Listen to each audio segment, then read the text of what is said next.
Hi, this is Shadi. Today we're going to be talking about the traditional wrestling of Uzbekistan, Kurash. I'm sure you've heard of it and seen countless videos on it online, and it is one of the oldest forms of wrestling, jacket wrestling. It has very deep history, and of course, it has uh, found its way into Sambo and took some inspiration from Sambo and Judo, and we're going to be looking at that today. And it has many ways of doing it. But before that, please don't forget to check out my book, The Origins and History of Judo, a translation of the manuscript from 1903, translated to English and to French, and of course, modern Japanese. Please feel free to check it out below. So, at first glance, you will see very free gripping, much like Judo and Sambo, and the throws, of course, are similar. Now, Uzbekistan became a nation or an independent nation in 1991, but before that, when Sambo was really forming, it was taking from Turkic wrestling styles and, of course, the bulk from Judo. But Kurash is very old, as you can see here from these depictions. This is, I believe, from around the 7th century. I'll leave a link below if you want to read some more. It looks like a belt wrestling or a backhold wrestling, fully closed, and they were upright, they couldn't touch the legs, and they had to throw with foot sweeps, hip tosses, etc.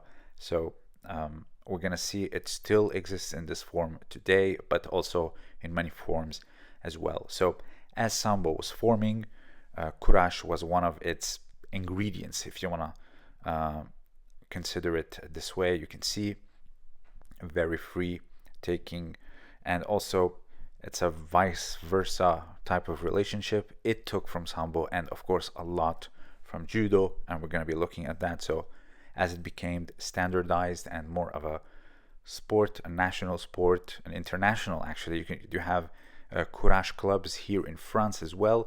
So you have these criteria for the gi and also the hair for the women. And here let's take a look at the first score, which is called kalol.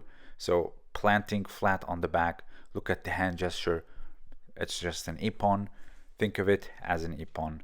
And there's many ways of winning by kalol. It's not just a full perfect throw where you plant someone flat on their back with speed and force, but also you can score 2 yonbosh, which is, again, it looks like a wazari because it is a wazari, and 2 of them will give you a kalol. So it's like wazari awasete ippon. So we can see that it has taken from Judo, it gave to Sambo, and of course the old traditional form, it appears under conditions. And here we have something called kala or shala, and it is between a koka and a yuko, so someone falling flat on their stomach or on their buttocks or thighs, very similar to the criterias of koka and yuko back in the day.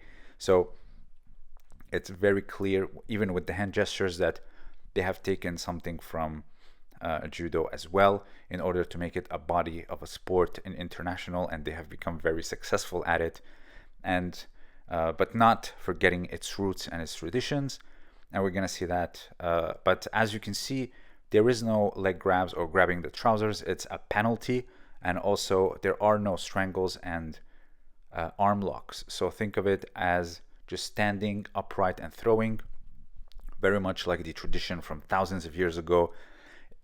The best thing you can do is, when it comes to the ground, is to drop on your knees in order to throw someone. But here, for example, laying on your back like this, from what I understood from the rules reading them, there it's not permissible. And also now you have the weight classes. Think of them as the same as the women's, but you have plus 87 and above. You have also tanbek. Think of it as like a shido, when someone is being passive or overly defensive and not allowing the other to engage. So you have many ways of doing it. Also here, grabbing the leg or the trouser. Unfortunately, it's now the same in Judo, etc. Now, if half of the time is passed and there is no score, you go to something called jazzo, and here it looks very much like the old depictions. You have to stay upright. You cannot remove your hips back. you cannot adjust your grip or let go of one arm, and you have only a few seconds to attack. And here you can see you can go with a bear hug or and attack immediately, or turn your hips. But here you can see you cannot do this. You have to stay upright. You have to maintain the grip that the referee gave you, over, under, and you have to fight. So the tradition, it did not get lost. It actually evolved, and now it involves a lot in order to, match. And also, so it took from other arts like judo and sambo, or actually it gave sambo, but it took from judo, I should say. But as you can see here, you can attack off the grips, and you can do these massive throws by gripping the belt or deep down the back, one arm or everything. Here, for example, he gripped the trousers. That should be a penalty. And you also have the form of old belt wrestling. So if anything, it is evolving, and it's taking from other cultures and is getting richer, while being one of the oldest forms of wrestling. Now, this gorgeous Uchimata Sukashi that you just saw being done, it's not actually just avoiding an Uchimata. There's a lot to it, and who's better than Shinohara to explain it? So he is one of the best at it, still is. And you can see here he hooks the leg, bends his knee, so you need some strong hamstrings, and then with the arms he directs his opponent while letting go to give it like a spring. So first he says, firmly accept your opponent's Uchimata, and you have to look at the hips, how they remain sturdy, and then from there,